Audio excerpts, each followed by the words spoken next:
Hello, I'm Gamer5150 and welcome to another episode of Wonderlands Park. Today we're going to be working on the hub, the castle area of Magical Keep, and some of the people mover track. So let's jump right on into that time lapse. First, I start by using the people mover line to shape the hub itself.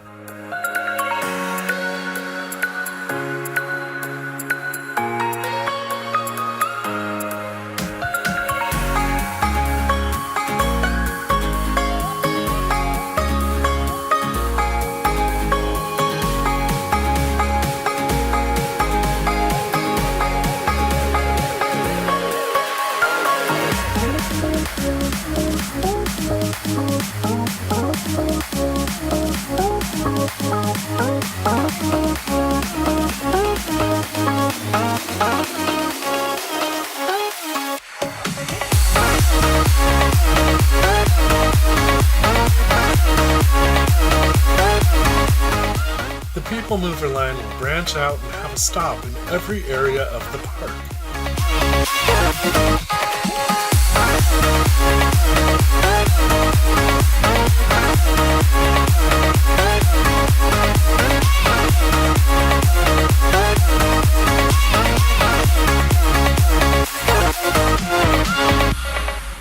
Now that the island of the hub is complete, we can start adding our pathways.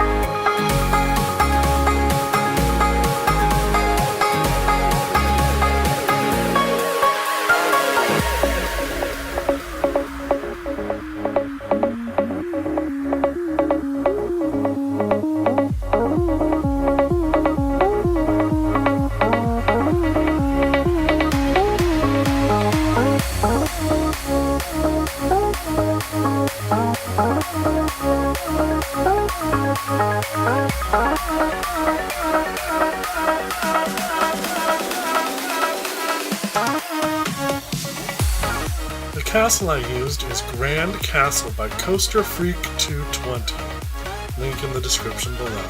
And now for some terraforming around the castle. One of the reasons I chose this castle was for the opportunity to have a water feature right through the center of the castle.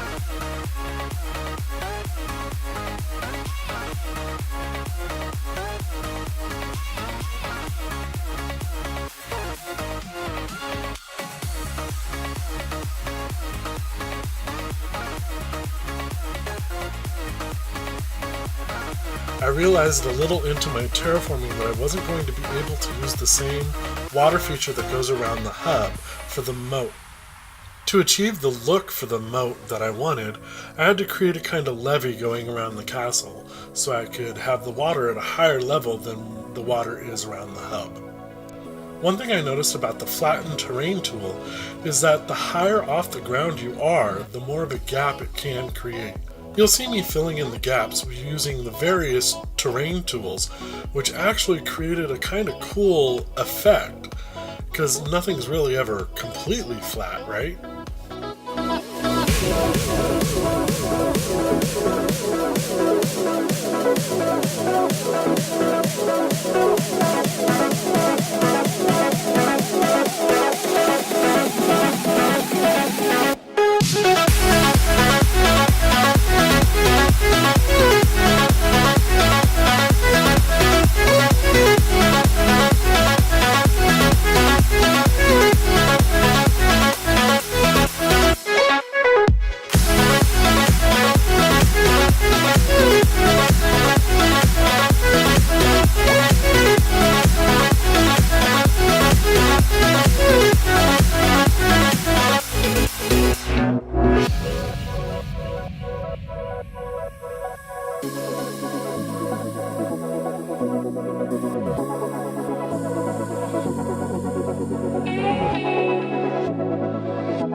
Now that I've finished the terraforming, it's time to start work on the path that goes through the castle. Now, one thing you probably noticed is that Coaster Freak 220 has included 2 shops within the castle. Later on, I take those shops out because I'm going to have a village with shops directly next to the castle's moat.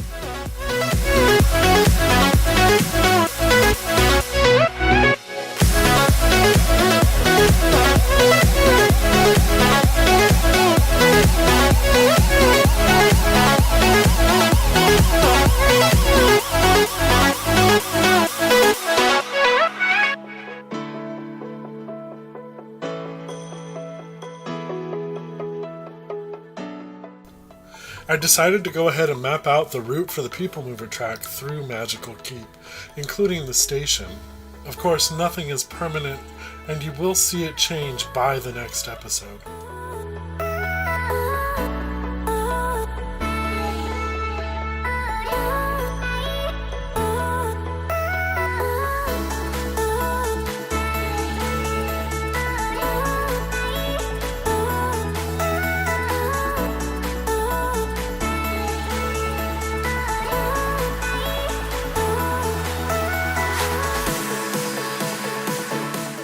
As you can see, I created some direction signs off-screen and placed them within the hub.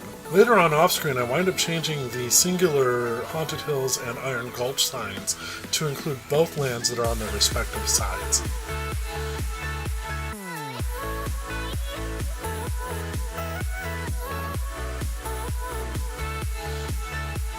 And now it's time to place all the foliage within the hub. The only thing that I did not wind up doing is on the outside portion of the People Mover track. I'm leaving that open because I may just have a straight cliff right there, or I may put bushes. I am undecided at this moment.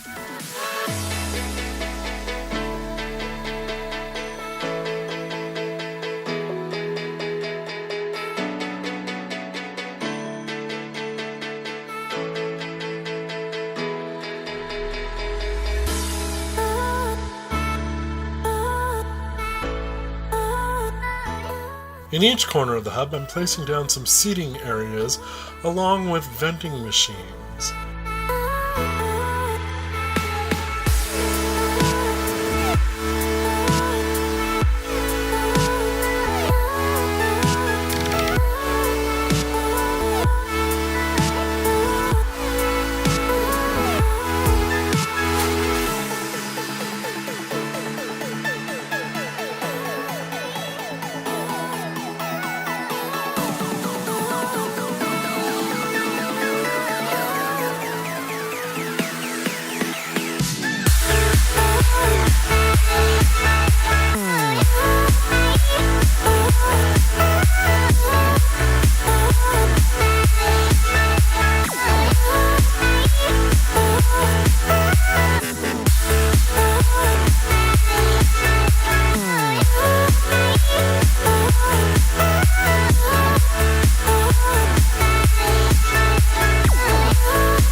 The thought behind having every petunia bush a different set of colors was to correlate with the land that the paths go off to next to their corner.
I wanted to create something in this center area here that was fun and whimsical, but it just doesn't wind up working out. It works better on the edges, as you'll see in a few minutes.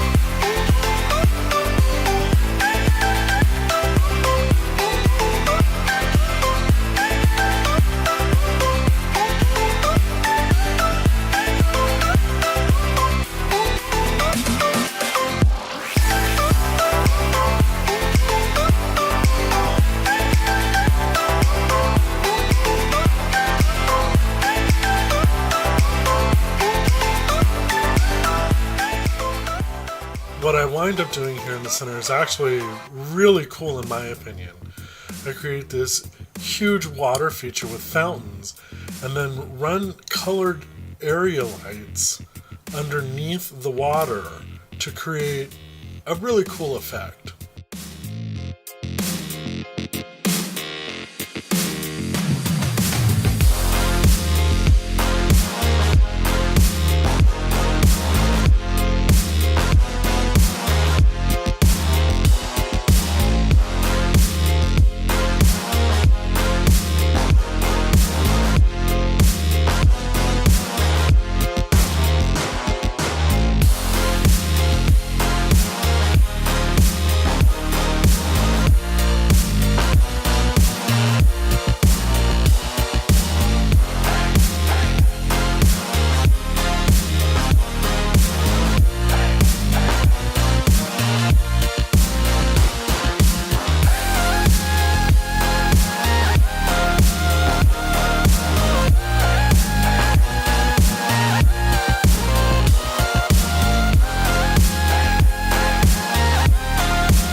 I wanted some cool lighting on these bridges going across to the castle, so I went ahead with the lanterns, and I think it turned out really well.